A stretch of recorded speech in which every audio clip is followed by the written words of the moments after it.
அடி வம்பரத்த போல ஓன் இடுப்பில் இருக்கும் அந்த சேல இனி சம்மதிச்ச போடு வேண்டி மால நீ ஆடி இல்ல சொல்ல போற நாளே கட்டழகன் கண்ணு பட்டதால இந்த கண்ணி பொண்ணு கற்பூரத்தை போல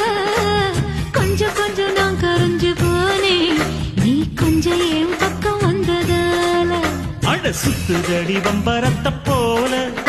ஓன் இடுப்பில் இருக்கும் அந்த சேல